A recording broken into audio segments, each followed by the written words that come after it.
de ce matin, c'est le pain des prêtres. Vous l'avez suivi dans l'évangile, Jésus, parlant de la relativité du sabbat, nous rappelle 1 Samuel 21, 1 à 7, où l'on nous rapporte qu'un jour, avant que David ne devienne roi d'Israël, David, avec ses soldats, ils se retrouvèrent dans une situation où ils devaient consommer le pain des prêtres. Le pain qui était interdit aux non-prêtres. Et les siens consommèrent ce pain-là. D'où notre thème, le pain des prêtres. Dans cet évangile, Jésus montre le droit qu'avaient les prêtres de l'Ancien Testament de violer certaines prescriptions de la loi de Moïse pour le bien des enfants de Dieu. Donc le prêtre là, Jésus l'appelle dans l'évangile Abiatar. Abiatar savait que le pain était réservé aux prêtres. Mais Abiatar donna ce pain à David et à ses soldats qui n'étaient pas prêtres.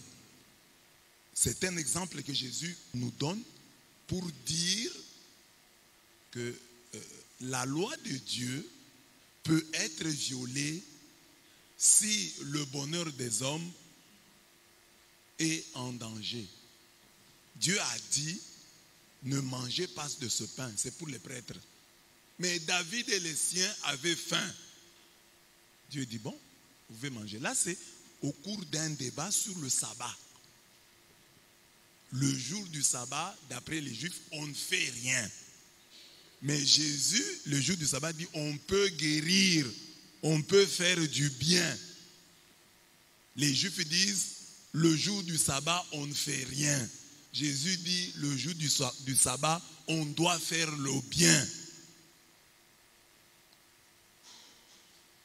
Alors il prend maintenant l'exemple de ce qui est arrivé au temps de David. David, avec la permission d'un prêtre, avait consommé le pain des prêtres. Pain interdit aux non-prêtres, aux laïcs, s'il faut parler ainsi. À travers cet enseignement, nous voulons dire que nous sommes un peuple sacerdotal et en tant que tel, nous avons le droit de consommer le pain des prêtres. 1 Pierre 2, 5 à 9. Et donc, vous aussi, devenus pierres vivantes, construisez-vous comme un édifice spirituel, une race de prêtres, pour offrir à Dieu, par Jésus-Christ, les offrandes spirituelles qui lui sont agréables. Dans l'ancien missel, dans l'ancien ordinaire de la messe, on disait, prions ensemble au moment d'offrir le sacrement de toute l'Église. Mais dans le nouvel ordinaire, on dit, priez, frères et sœurs, que mon sacrifice et le vôtre soient agréables à Dieu le Père Tout-Puissant. Le sacrifice, c'est le sacrifice du prêtre et le vôtre. Parce que vous aussi, vous êtes des prêtres. Que mon sacrifice est le vôtre. Parce qu'on dit, pour offrir à Dieu par Jésus-Christ les offrandes spirituelles qui lui sont agréables. Mais vous êtes une race choisie, vous êtes une communauté de rois et de prêtres, une nation sainte, un peuple que Dieu a fait sien, afin de chanter les grandeurs de celui qui vous a appelé des ténèbres à sa merveilleuse lumière. À la lumière des textes du jour, nous avons inscrit la haute connaissance et la haute reconnaissance sur la liste des choses réservées aux prêtres. Puisque nous sommes des prêtres, nous devons y accéder. Entrons donc dans le vif du sujet. Donc aujourd'hui, je vais dire le thème que nous prenons, le pain des prêtres. Mais avant le pain des prêtres, nous parlons de la haute connaissance.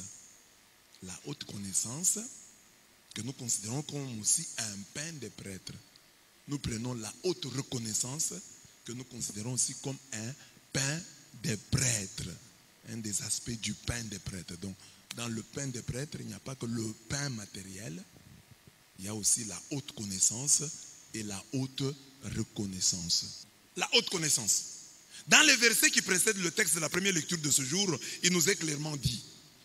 C'est pourquoi, laissant les éléments de la parole du Christ, tendons à ce qui est parfait sans poser de nouveau le fondement du renoncement aux œuvres mortes, de la foi en Dieu, de la doctrine des baptêmes, de l'imposition des mains, de la résurrection des morts et du jugement éternel. C'est ce que nous ferons si Dieu le permet. Donc je prends cette partie parce que la lecture d'aujourd'hui commence au verset 10. Alors si vous me lisez que le verset 10, beaucoup de choses vont vous échapper. Vous n'allez pas comprendre l'intelligence du chapitre 6 de l'épître aux Hébreux. Alors il faut lire un peu avant. Alors les versets qui précèdent le texte de ce jour disent que nous n'allons plus vous parler des choses rudimentaires, élémentaires. C'est pourquoi, laissant les éléments de la parole du Christ, nous allons laisser les éléments, ce qui est élémentaire dans la parole du Christ. Nous voulons maintenant approfondir. Nous voulons entrer dans la profondeur de la parole du Christ. Nous n'allons plus parler du renoncement aux œuvres mortes. Nous n'allons pas parler de la foi en Dieu. Nous n'allons pas parler de la doctrine des baptêmes. Nous n'allons pas parler de l'imposition des mains. Nous n'allons pas parler de la résurrection des morts. Nous n'allons pas parler du jugement éternel. Mais nous allons parler des choses beaucoup plus profondes. Et le thème plus profond que l'épître aux Hébreux aborde, c'est le thème du sacerdoce du Christ. Parce qu'il écrit aux Hébreux. Et il veut leur montrer que Jésus-Christ est prêtre. Mais tous les Hébreux savent que Jésus est de la tribu de Juda. Alors il veut leur montrer en quel sens Jésus est prêtre. Comment a-t-il exercé le sacerdoce? Et il dit, c'est ça que je voudrais vous enseigner. Je ne voudrais pas revenir vous dire, non, convertissez-vous, recevez le baptême. Non, non, non, je vais maintenant vous faire entrer dans la haute connaissance. Et la haute connaissance, d'après lui, c'est le sacerdoce du Christ. En quel sens Jésus est-il prêtre? Comment exerce-t-il son ministère sacerdotal? Pour saisir la quintessence de ces propos, il faut relire et méditer les versets qui les précèdent. Là aussi, nous allons maintenant au chapitre 5. Nous étions 6, nous allons à 5. Nous avons beaucoup à dire là-dessus et des choses difficiles à expliquer parce que vous êtes devenus lents à comprendre. Vous, en effet, qui depuis longtemps devriez être des maîtres, vous avez encore besoin qu'on vous enseigne les premiers rudiments des oracles de Dieu. Vous en êtes venus à avoir besoin de lait et non d'une nourriture solide. Or, quiconque en est au lait n'a pas l'expérience de la parole de justice, car il est un enfant. Mais la nourriture solide est pour les hommes faits, pour ceux dont le jugement est exercé par l'usage à discerner ce qui est bien et ce qui est mal. Hébreux 5, 11 à 14. Au chapitre 5 déjà, il disait, nous avons beaucoup de choses à vous dire, mais vous êtes trop lents à comprendre. Vous avez des difficultés pour comprendre. Il vous faut beaucoup plus de temps pour que vous puissiez comprendre. Alors qu'avec le temps, vous seriez déjà devenus des maîtres. Mais vous avez besoin qu'on vous enseigne les premiers rudiments, les choses élémentaires de la foi. Vous avez besoin qu'on vous enseigne les premiers rudiments des oracles de Dieu. Vous avez besoin de lait, alors que vous devriez consommer de la nourriture solide. Or, quiconque en est au lait n'a pas encore grandi. C'est un enfant. Je dis, vous devriez grandir. C'est pourquoi je parle de la haute connaissance. La haute connaissance qui est réservée aux prêtres. On attend de la bouche du prêtre la connaissance. Alors vous êtes des prêtres. Vous êtes un peuple sacerdotal. Vous devez donc avoir de la haute connaissance. Vous devez être mûrs spirituellement. Vous devez atteindre une certaine maturité. Vous ne devez pas être des bébés spirituels. Comme nous le savons, au chapitre 5 de son épître, l'auteur de la lettre aux Hébreux présente le Christ comme le prêtre parfait selon l'ordre de Melchisédek. Mais il se bute à une difficulté, l'immaturité spirituelle de son auditoire. À ses yeux, les thèmes comme le fondement du renoncement aux œuvres mortes, la foi en Dieu, la doctrine des baptêmes, la doctrine des ablutions, de l'imposition des mains, de la résurrection des morts et du jugement éternel sont élémentaires, sont rudimentaires. Et ça, c'est ce qu'on donne aux gens qui viennent de croire. Mais vous, Avec le temps que vous avez passé étant chrétien, vous devriez commencer à étudier, à méditer sur d'autres thèmes. Et lorsqu'on n'a pas encore la maturité spirituelle, on sombre aisément dans l'apostasie, dans le reniement, dans le renoncement à la foi chrétienne. C'est cette peur de l'apostasie qui justifie ces propos. Car il est impossible que ceux qui ont été une fois éclairés, qui ont goûté le don céleste, qui ont eu part au Saint-Esprit, qui ont goûté la bonne parole de Dieu et les puissances du siècle à venir, et qui sont tombés, soient encore renouvelés et amenés à la repentance, puisqu'ils crucifient pour leur part le Fils de Dieu et l'exposent à l'ignominie. Lorsqu'une terre est abreuvée par la pluie qui tombe souvent sur elle et qu'elle produit une herbe utile à ceux pour qui elle est cultivée, elle participe à la bénédiction de Dieu. Mais si elle produit des épines et des chardons, elle est réprouvée et près d'être maudite, et on finit par y mettre le feu. Hébreux 6, 4 à 8. Les versets qui précèdent le texte de la première lecture d'aujourd'hui, il dit, il est impossible, pour lui, il est impossible que quelqu'un qui a été éclairé, il est impossible que quelqu'un qui a goûté au don céleste, il est impossible que quelqu'un qui a eu part au Saint-Esprit, il est impossible que quelqu'un qui a goûté à la parole de Dieu et aux puissances du siècle à venir puisse tomber. Donc, si quelqu'un, après avoir fait ses expériences, tombe, il n'y a plus rien à espérer de lui. C'est-à-dire, si quelqu'un est devenu chrétien, est devenu vraiment chrétien, et qu'après il apostasie, il n'y a plus d'espoir.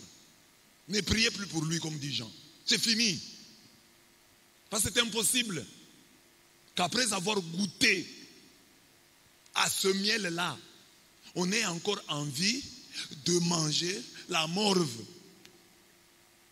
C'est impossible. D'après l'auteur des Épîtres, c'est-à-dire si quelqu'un a réellement rencontré le Christ, il ne peut pas apostasier. N'apostasie que les bébés spirituels qui n'ont pas fait l'expérience du Christ. Je me rappelle du Père Lucas, nous étions des jeunes à Lubumbashi. Alors il nous expliquait le texte de Zachée. Il disait que quelqu'un qui a fait l'expérience comme celle de Zachée ne peut pas faire marche arrière. Quand vous voyez les gens qui font marche arrière, qui renoncent à la foi, ils n'ont pas fait l'expérience des Zachée. Rencontrer le Christ comme ça et après le rejeter. Non, c'est impossible. C'est un peu ce que dit l'auteur de l'Épître aux Hébreux. Quand vous avez été une fois éclairé, vous avez goûté le don céleste, vous avez eu part au Saint-Esprit, vous avez goûté la bonne parole de Dieu et les puissances du siècle à venir. Non, c'est impossible de tomber. Quand quelqu'un tombe, c'est-à-dire que il y a quelque chose qui a manqué dans son expérience primordiale. Il n'a pas fait cette expérience. Pour l'auteur de l'Épître aux Hébreux, ne tombe dans l'apostasie que les néophytes. Ceux pour qui la haute connaissance demeure une forteresse imprenable, inexpugnable.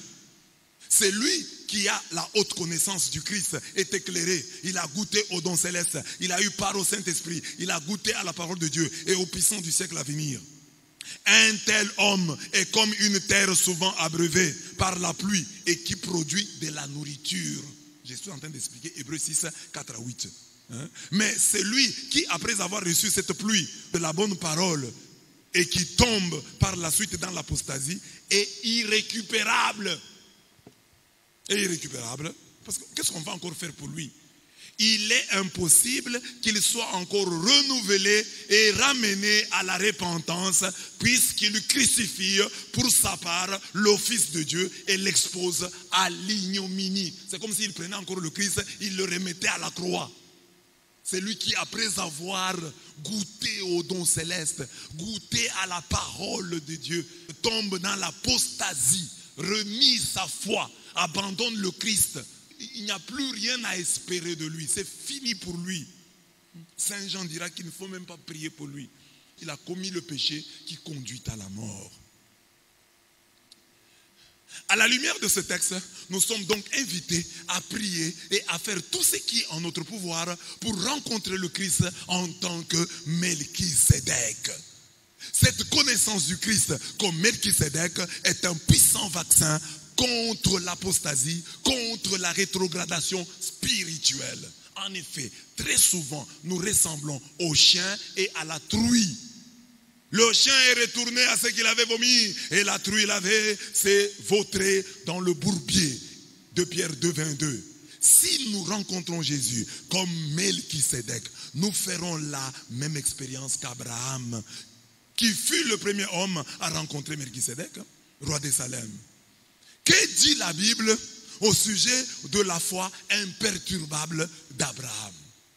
Il avait encore 100 ans, mais sa foi ne faiblit pas quand il pensa à son corps presque mourant et à Sarah sa femme qui était stérile. Il ne perdit pas confiance et ne douta pas de la promesse de Dieu. Au contraire, sa foi le fortifia et il loua Dieu. Il était absolument certain que Dieu a le pouvoir d'accomplir ce qu'il a promis. Romains 4, 19, 21. En tant que peuple sacerdotal, nous devons vivre cette parole. C'est aux lèvres du prêtre de garder le savoir et c'est de sa bouche qu'on recherche l'enseignement. Il est messager de Yahweh Sabaoth. Malachie 2, 7. Donc, mes bien-aimés, tout ce discours, ça pour dire quoi? Pour dire que l'auteur de l'Épître aux Hébreux dit que la haute connaissance consiste à rencontrer le Christ comme Melchisédek, comme prêtre parfait. Or, entre autres problèmes, quels sont les problèmes que vous les chrétiens vous avez? En réalité, les chrétiens que vous êtes, vous n'avez pas de problème avec le Christ. Quand quelqu'un régresse dans la foi et commence à ne plus bien prier, ces problèmes viennent de nous autres, prêtres imparfaits. C'est parce que vous nous regardez, nous. Oh, la Bible, on était à l'église là, il nous a grondé. Je ne vais plus venir à l'église. Parce que nous sommes venus à l'église là, la Bible a fait traîner la messe. Je ne veux pas venir à l'église. Pourquoi est-ce que tu t'arrêtes à moi? C'est parce que tu n'as pas rencontré Melchisédek. Parce que si tu rencontres le prêtre parfait, c'est celui-là que tu vas suivre. Moi, je peux commettre des erreurs, tu dis, ah, mais la Bible, ça c'est rien. Moi, je regarde celui qui est derrière lui. C'est Melchisédek, le grand prêtre, le prêtre parfait. C'est celui-là en qui j'ai mis ma foi. Moi, je n'ai pas mis ma foi dans la Bible. Or, beaucoup de chrétiens, comme ils sont des néophytes, perdent la foi à cause de nous autres. C'est-à-dire, eux aussi manquent l'enseignement sur Jésus-Christ, le prêtre parfait. Ils ont des enseignements sur la Bible. Et la Bible, c'est lui Melchisédek. La Bethel, c'est lui Melchisédek. Moi, par exemple, dans ma foi ici, que le pape fasse quoi? Je ne peux pas être découragé. Je sais que le pape, c'est un homme. Moi, j'ai lu l'histoire de l'Église. Tous les papes ne sont pas des saints. Si l'Église catholique dit que Saint Pie X, il est saint. Mais il ne dit pas ça depuis 13. Jean-Paul Ier, on ne dit pas qu'il est saint. Jean-Paul II est saint. Ça signifie que donc l'Église reconnaît que parmi les papes, il y a eu des papes problématiques. Parce que comme le pape là, Étienne 6 ou 7, qui est allé ressusciter son confrère, le pape Formose, il l'a jugé. Il a jugé un cadavre. Alors, maintenant moi je vais me scandaliser. Non, il y a un pape, c'est un homme. Il peut se tromper. Mais au-delà du pape, moi je vois Melchisédek. Revigoré par la rencontre avec Melchisédek, Abraham n'a jamais perdu la foi, n'a jamais faibli dans sa foi. Et parfois vous ne pensez pas beaucoup à Abraham. Hein? Prenez un papa de 100 ans. Prenez un centenaire. Et imaginez que à ce centenaire-là, Dieu dit, tu auras un enfant. Avec une autre femme, plus ou moins centenaire. Et Abraham a cru. Les années passées, Abraham croyait que Dieu allait faire ça. Abraham ne s'est jamais découragé. Le texte le dit bien. Alors que son corps faiblissait, sa foi n'a jamais faibli. Il avait environ 100 ans. Mais sa foi ne faiblit pas quand il pensa à son corps presque mourant et à Sarah, sa femme, qui était stérile.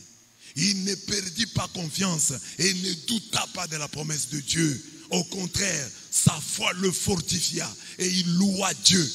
Il était absolument certain que Dieu a le pouvoir d'accomplir ce qu'il a promis. Parce que j'ai des problèmes, je change d'église. Change de Messie. Le Messie est le même ici, c'est Jésus-Christ. Donc Jésus-Christ a la capacité de te bénir ici. Il y a des chrétiens, des années dans le christianisme, mais un petit rien. Au moins, tellement mal regardé, vous ne me verrez plus la prière là. J'ai vu tel, je suis passé là, il ne m'a pas salué. C'est-à-dire que tu es non seulement inutile, mais nuisible à la communauté chrétienne. Ah, on n'est pas venu me voir quand j'ai perdu mon papa. C'est pour ça que tu es devenu chrétien. On peut oublier, c'est normal. Les gens peuvent oublier. Ce sont des humains, peuvent oublier. On n'est pas venu me consoler. Il y a même des gens qui s'absentent le jour de l'anniversaire de tel. Il y a des gens ici qui ne veulent pas qu'on fête leur anniversaire. Ils fouillent le jour de leur anniversaire. Donc vous voyez, quand quelqu'un vient le jour de l'anniversaire, s'il se tient devant, il nous honore. C'est-à-dire, il dit que vous êtes mes frères. Nous sommes une famille. J'ai aussi besoin de vous. J'ai besoin de votre enveloppe. J'ai besoin de votre aide. Je ne veux pas aller à la prière. Toi, tu es ma femme ici. On va à la prière là. Est-ce que tu as changé? Est-ce que parce que ta femme n'a pas changé, toi, tu ne peux pas venir à la prière? Celui qui te donne le souffle de vie, c'est ta femme. C'est Dieu. Toi, tu as des comptes à rendre à Dieu, non à ta femme. Tu vas dire à Dieu, Seigneur, je n'ai pas été à la prière parce que ma femme ne se convertit pas. Elle qui est souvent à la prière là, elle a un mauvais comportement. Moi non plus, je ne prie pas. Tu es intelligent.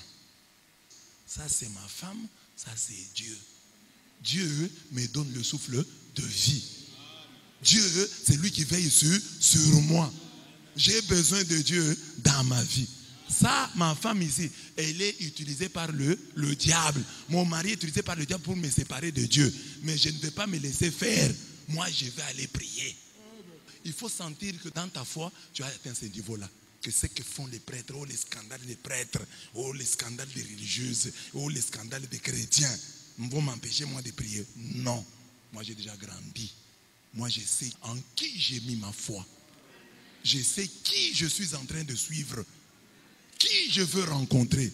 Jésus-Christ, Melchisédek, prêtre par excellence. Sorti de nulle part. C'est-à-dire que souvent nous avons des problèmes comme ça. Hein. Oh, il est de Galilée. Oh, il est de... Bon, alors maintenant on a dit, non, lui il vient de nulle part. Comme ça, tu n'as pas de problème. Moi, je n'aime pas les Galiléens. Non, lui c'est Melchisédek. De nulle part. Toi, tu auras des problèmes pour dire, oh non, il est blanc. Jésus là, c'est le Seigneur des blancs. Non, non, lui c'est Melchisédek. Il n'a ni père ni mère. Ces origines-là, c'est par l'incarnation qu'il les a prises. Mais lui est Dieu. Il est Dieu, sans couleur, sans race, sans tribu, sans sexe. Ah, il est devenu homme. Ah, comme Jésus est devenu homme, moi je n'aime pas les hommes, donc je veux un Dieu femme. Comme je suis féministe, moi je vais aller à la prière pour appeler un homme Seigneur Jésus. Non, lui est Melchisédek, il est Dieu. Sans couleur.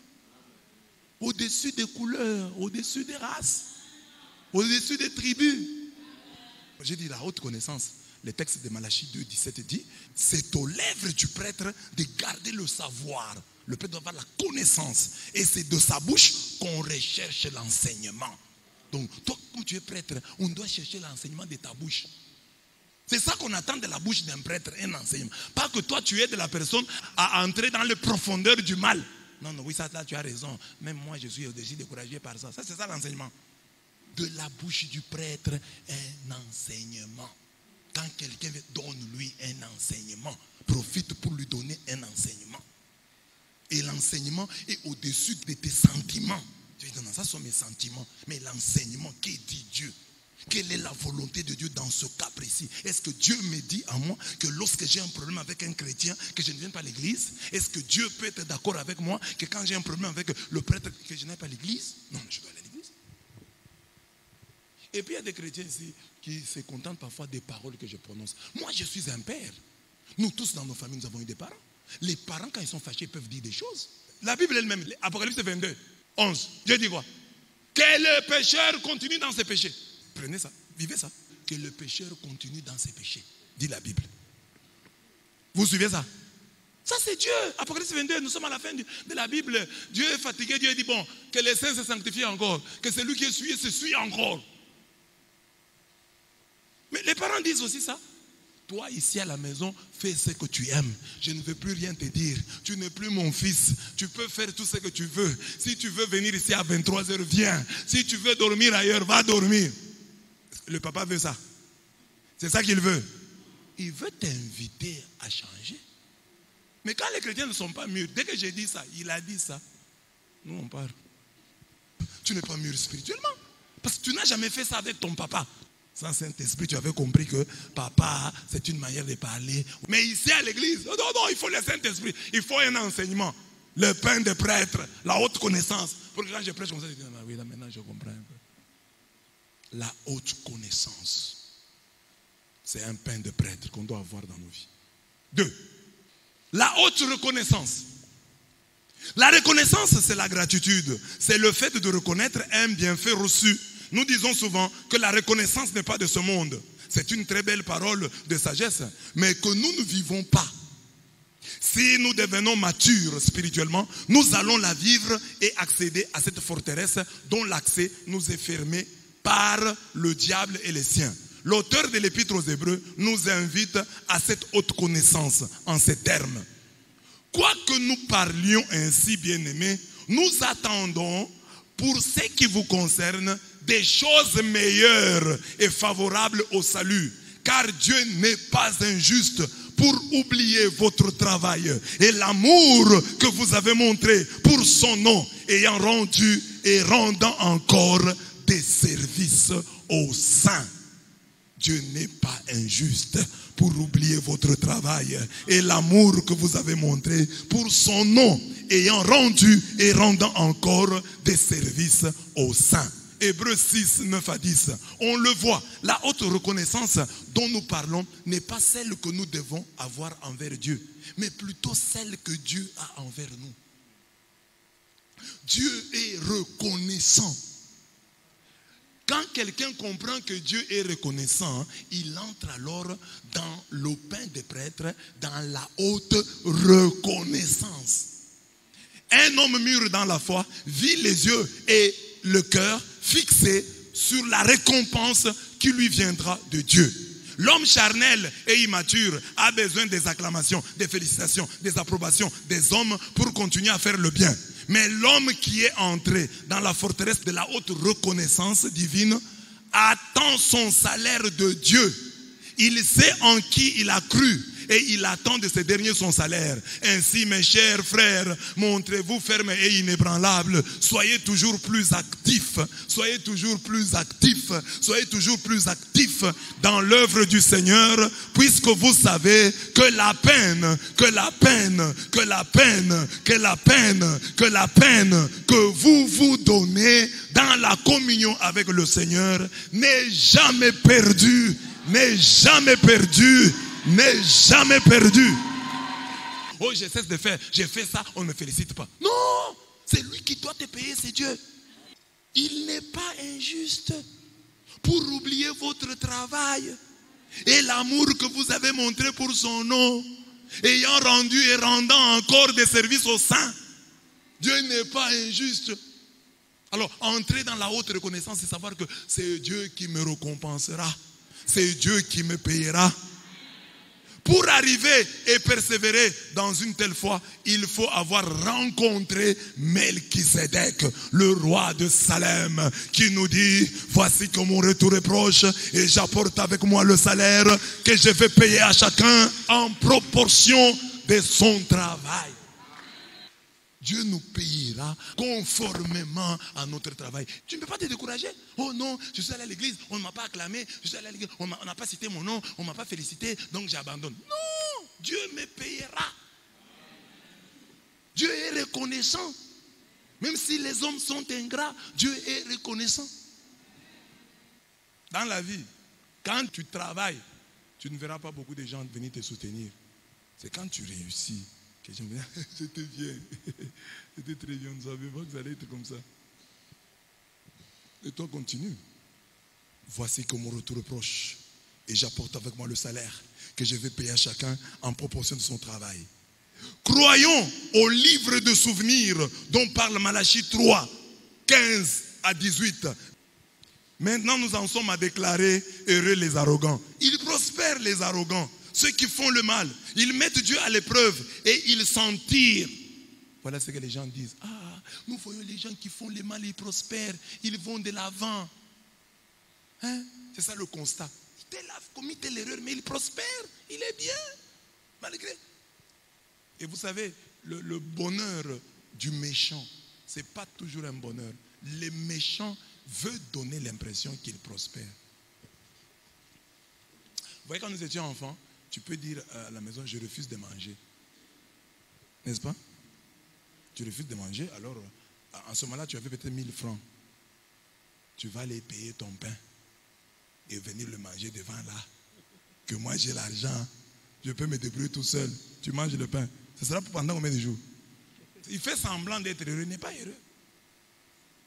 Il veut montrer aux gens que non, malgré ce qu'on fait, moi je suis bien. Alors, ceux qui craignent Yahweh se parlèrent l'un à l'autre. Le Seigneur prêta attention et entendit. Mais nous craignons Yahweh. Ceux qui ne le craignent pas prospèrent. Nous qui le craignons, nous ne prospérons pas. Yahweh prêta attention et entendit. 2 points.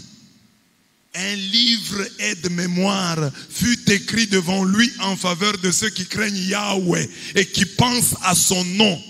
Au jour que je prépare, ils seront mon bien propre, dit l'Éternel des armées. J'aurai compassion d'eux comme un homme a compassion de son fils qui le sert. Ainsi vous verrez la différence entre un juste et un méchant, entre qui sert Dieu et qui ne le sert pas.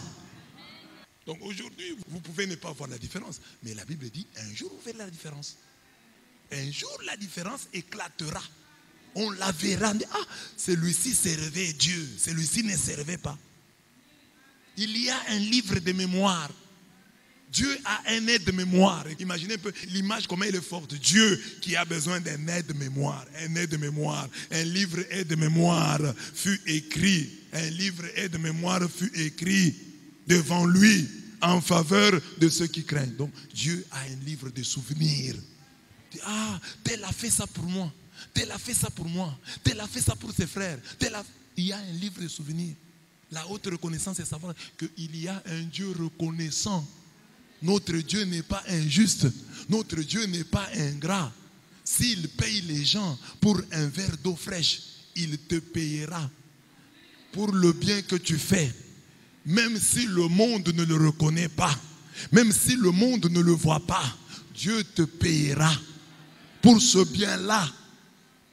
Alors il faut travailler pour Dieu avec ça. Et ça grandit le pain des prêtres. Mettez ça dans votre esprit, mes bien-aimés. Dieu nous récompensera. Nous ne perdons pas le temps. Déjà, il nous récompense aujourd'hui. Est-ce que vous savez les choses qui ne vous arrivent pas? Simplement parce que vous faites ces petits riens-là pour Dieu. Dieu vous préserve de ceci et de cela. Parce que les chrétiens parfois disent, oh non, moi je n'ai rien, j'ai pris, je n'ai rien. Mais est-ce que tu sais ce dont Dieu t'a préservé? Simplement parce que tu travailles pour lui. Simplement parce que tu fais ce que tu fais là, les petites choses. Parce qu'il dit, pour un verre d'eau fraîche, je vous récompenserai. Amen. Le pain des prêtres, la haute connaissance. Melchisédek, le pain des prêtres, la haute reconnaissance. Attendre sa récompense de Dieu. Faire de Dieu sa récompense. Le pain des prêtres. Jésus, maître du sabbat. Les disciples ont certainement faim un jour du sabbat. Ainsi, mangent-ils ces épis en les froissant de leurs mains. Ce geste est une violation de la sacro-sainte loi du sabbat. C'est ainsi que des pharisiens disent à Jésus, pourquoi faites-vous ce qui n'est pas permis le jour du sabbat? Nous connaissons les autres paroles que le Christ prononça contre les sabbatariens, les traitant d'hypocrites. Il dit, hypocrite! Est-ce que chacun de vous, le jour du sabbat, ne détache pas de la crèche son bœuf ou son âne pour le mener boire? Et cette femme, une fille d'Abraham, que Satan tenait liée depuis 18 ans, ne fallait-il pas la délivrer de ce lien le jour du sabbat? Luc 13, 15 à 16. Est-il permis le jour du sabbat de faire du bien ou de faire du mal, de sauver une vie ou de tuer? Marc 3, 4, Luc 6, 7. La version mathéenne du texte de l'évangile de ce jour contient une question. Où n'avez-vous pas lu dans la loi que le jour du sabbat, les prêtres dans le temple violent le sabbat sans être en faute? Matthieu 12, 15. Vous dites non, il faut respecter le sabbat. Mais le prêtre, le jour du sabbat, il travaille ou il ne travaille pas? Il travaille. Donc il viole le sabbat. Donc il y a des raisons pour lesquelles on peut violer le sabbat. Les prêtres eux-mêmes, le jour du sabbat, travaillent au temple. Donc les prêtres violent le pain des prêtres. Comme ils sont prêtres, ils peuvent travailler le jour du sabbat. Toi aussi tu es prêtre. En tant que prêtre, travaille le jour du sabbat.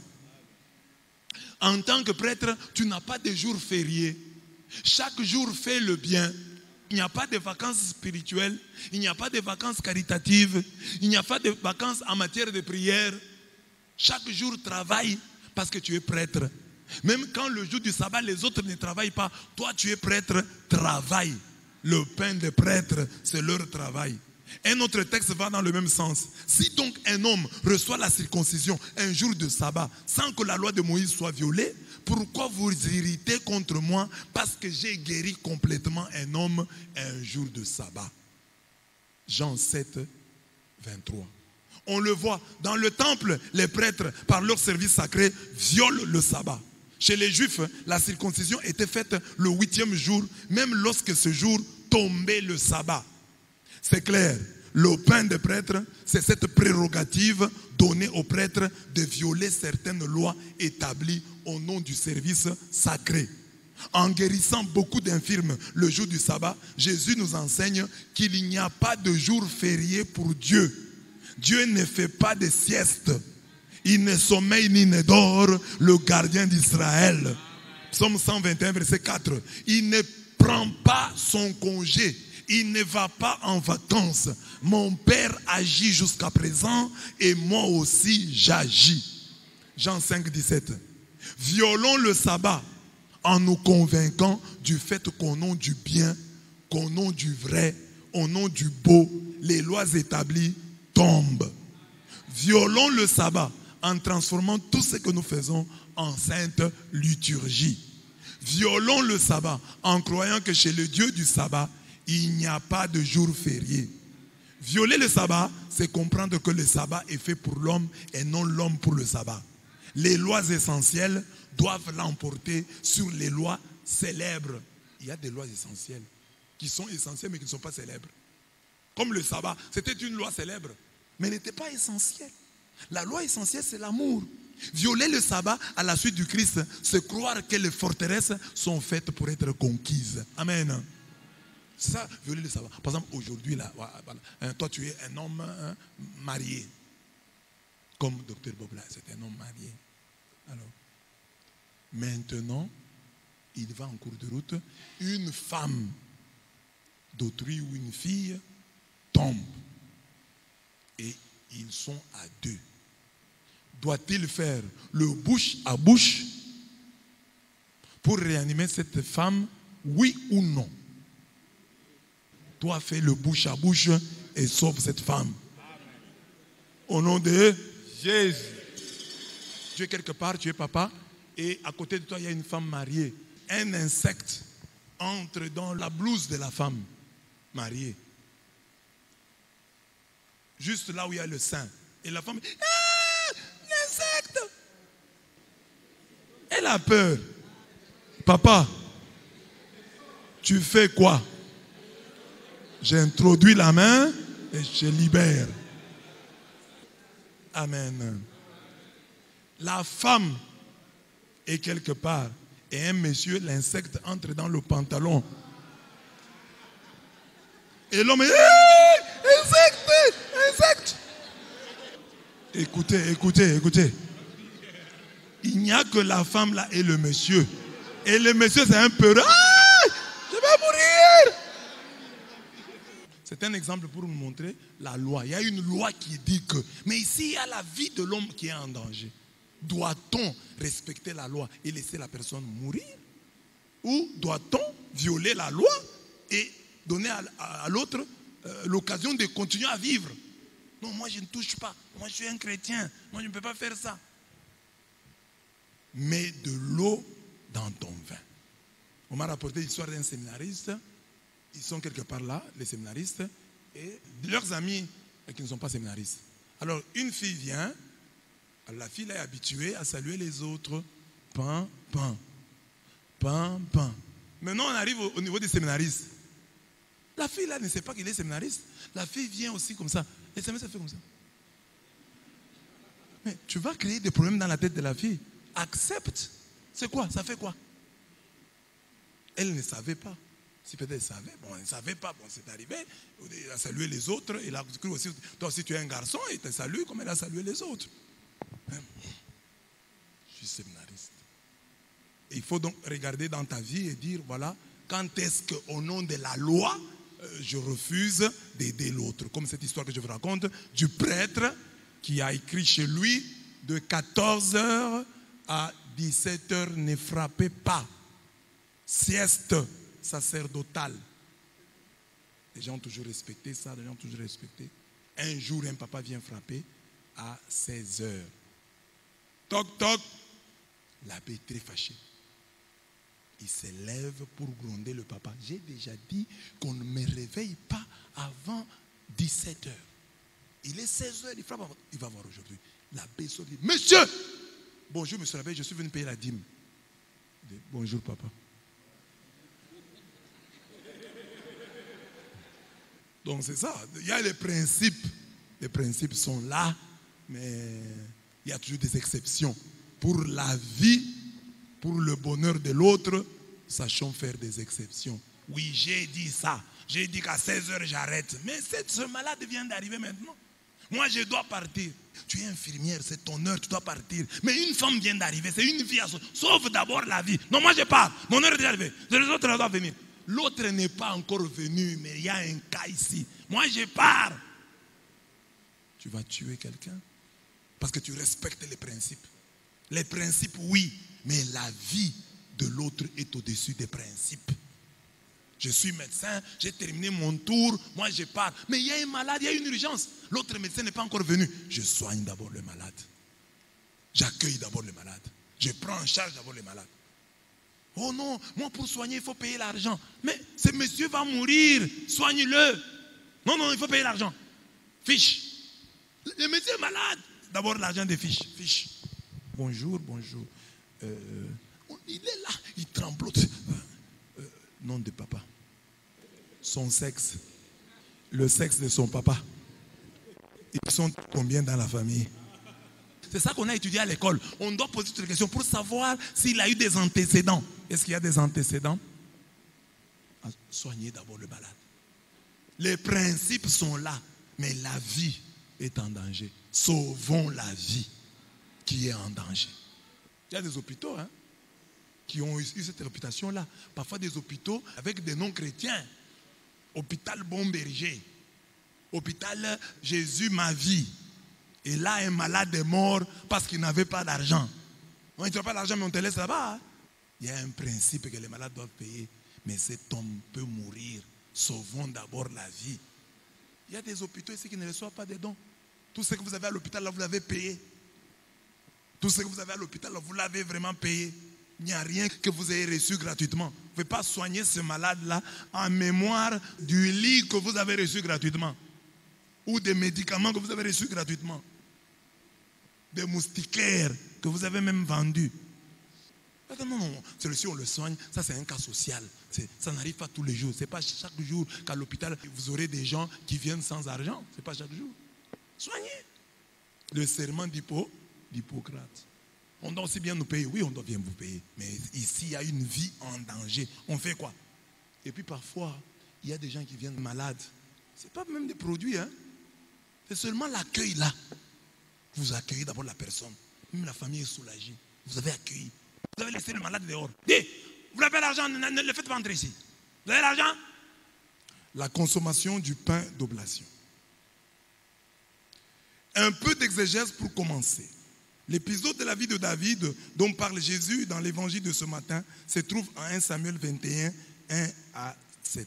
Dans ce texte, le nom du prêtre est donné, Ahimelech, verset 2. Quand vous lisez 1 Samuel 21, verset 2, vous voyez le nom du prêtre, c'est Ahimelech. Mais d'après Jésus, tel que rapporté par Marc, le nom du prêtre, c'est Abiatar. Marc 2, 26. Cette contradiction nous ramène à une affirmation fondamentale au sujet de la lecture biblique. La Bible, c'est la parole du Dieu infaillible, mais écrite par des hommes faillibles. Pour bien la comprendre, il nous faut du discernement, beaucoup de discernement. Vous voyez ici, c'est un exemple que je prends pour vous montrer que la Bible, c'est parole de Dieu, mais en langage humain. Parole du Dieu infaillible, mais écrite par des hommes faillibles. Le fait est que dans 1 Samuel 21, 2, on dit que le nom du prêtre qui a donné à David les pains des prêtres s'appelait Ahimelech, d'après le texte d'où Jésus tire la tradition. Mais d'après Marc 2, le nom du prêtre, ça devient Abiatar. Qui a raison, qui a tort? Est-ce parce que 1 Samuel est le texte original sur Dieu. Mais alors, Jésus s'est-il trompé? Qui s'est trompé? Est-ce que Jésus a parlé d'Abiatar? Ou c'est l'écrivain sacré Marc qui s'est trompé? Est-ce que Jésus a cité le nom du prêtre? Ou c'est l'écrivain sacré qui a ajouté le nom? Répondez. Parce que Jésus peut avoir expliqué. Il dit, David est allé voir le prêtre. Mais Marc, en écrivant, peut ajouter ce détail-là. Le prêtre s'appelait Abiatar. C'est-à-dire, ça peut être l'ignorance de Marc, mais pas l'ignorance de Jésus. Jésus, lui, n'a pas cité le nom. C'est comme quand je prêche ici, il y a un prêtre qui est à Bonzol, qui a fait ça. Vous pouvez penser, ça peut être l'abbé Sylvain Louis, alors que ça peut être l'abbé Benjamin Tchala. Mais ça signifie que si Dieu laisse passer de telles choses, ça dit que Dieu voit que ce sont des détails, bon, ce n'est pas important. Parce que Dieu le laisse passer. 1 Samuel 1, 2 dit que le prêtre s'appelait Ahimelech. Marc 2, 26 dit qu'il s'appelait Abiatar. C'est dans la même Bible. Relativiser le principe de la sola scriptura. Donc Dieu est plus grand que la Bible. C'est-à-dire ici, c'est un détail, mais qui ne doit pas nous scandaliser. Quand on est catholique et qu'on lit la Bible comme ça, on est mature, on comprend que bon, ce sont des choses qui arrivent. Même moi ici, je peux me tromper, même sur vous. Un chrétien a fait ça, et c'est que l'un a dit, je l'attribue à l'autre, ça peut arriver. Ce que l'un a fait, je l'attribue à l'autre, ça peut m'arriver aussi. Même nous le faisons, même les citations. Vous avez tellement écouté des enseignements que vous pouvez m'attribuer l'enseignement qui a été prêché par l'abbé André, l'enseignement qui a été prêché par l'abbé Timothée. L'abbé Blaise avait dit ça, mais en réalité, quand nous prêchons, ce n'était pas l'abbé Blaise, c'était l'abbé Timothée. Ça peut arriver. On peut confondre, comme on écoute beaucoup de prédicateurs, on peut confondre. Tu es aussi prêtre, mange ton pain. David n'est pas encore roi. Saül le poursuivait pour le tuer. David arriva à Nob. Voilà le texte là. David arriva à Nob chez le prêtre Ahimelech. Celui-ci vint en tremblant au devant de David et lui demanda, « Pourquoi es-tu seul et n'y a-t-il personne avec toi ?» David répondit au prêtre Ahimelech, « Le roi m'a donné un ordre et m'a dit que personne ne sache la mission dont je te charge et l'ordre que je te donne. Quant à mes hommes, je leur ai donné rendez-vous à tel endroit. Maintenant, si tu as sous la main 5 pains, donne-les-moi, où c'est qui se trouvera. » Le prêtre répondit, « Je n'ai pas de pain ordinaire. Je n'ai pas de pain ordinaire sous la main. Il n'y a que du pain consacré, pourvu que tes hommes se soient gardés de rapport avec les femmes. » David répondit au prêtre, « Bien sûr, les femmes nous ont été interdites comme toujours quand je pars en campagne. Et les choses des hommes sont en état de pureté. C'est un voyage profane, mais vraiment aujourd'hui, ils sont en état de pureté quant à la chose. » Alors le prêtre lui donna ce qui avait été consacré, car il n'y avait pas d'autre pain que le pain d'oblation. C'est lui qu'on retire de devant Yahweh pour le remplacer par du pain chaud quand on le prend. 1 Samuel 21, 1 à 7. Donc vous voyez là, le texte est là. Le prêtre Abiatar accueille David. Et d'abord ici il y a un problème. David trompe, non?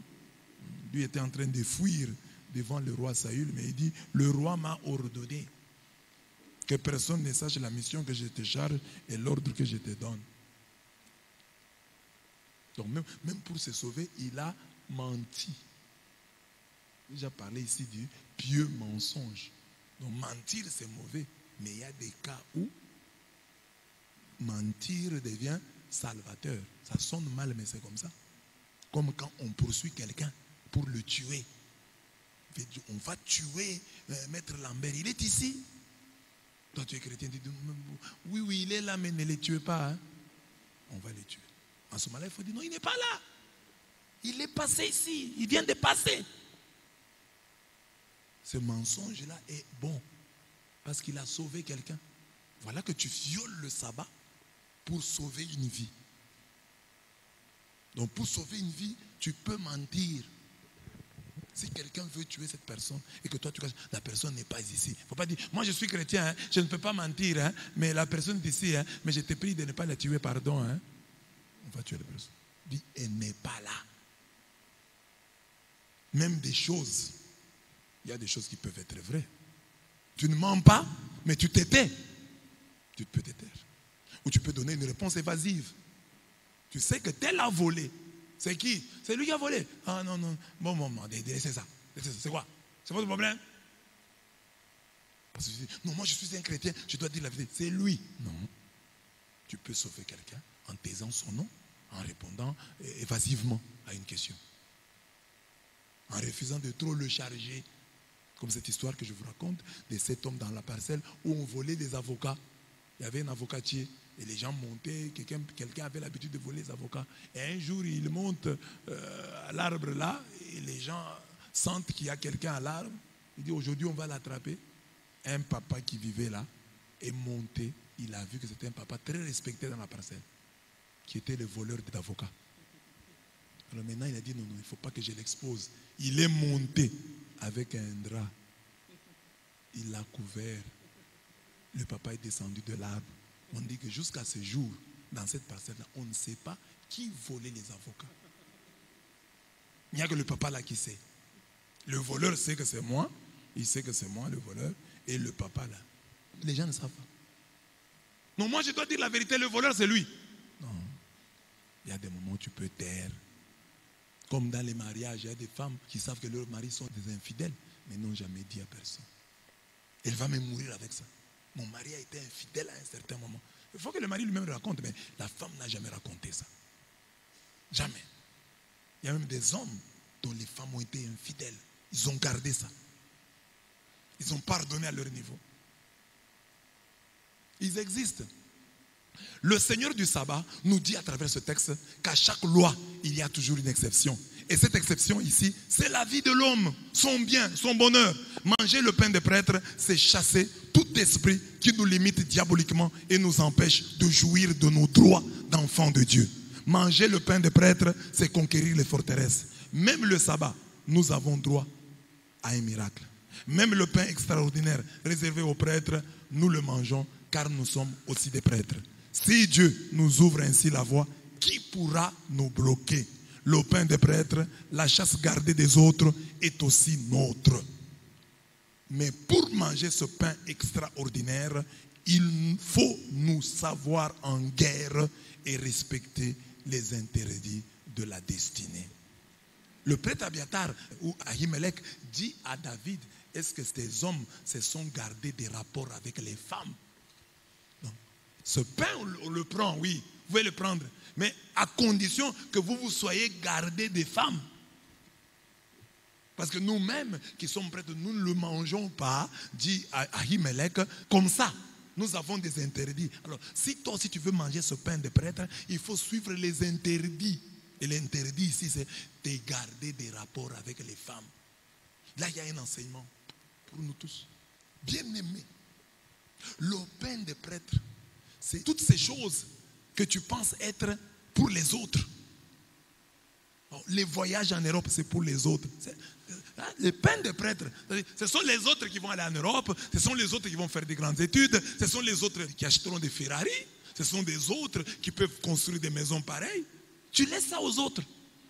Le pain de prêtres, c'est eux, les grands. Ça leur revient. Eux qui sont dans la cour des grands.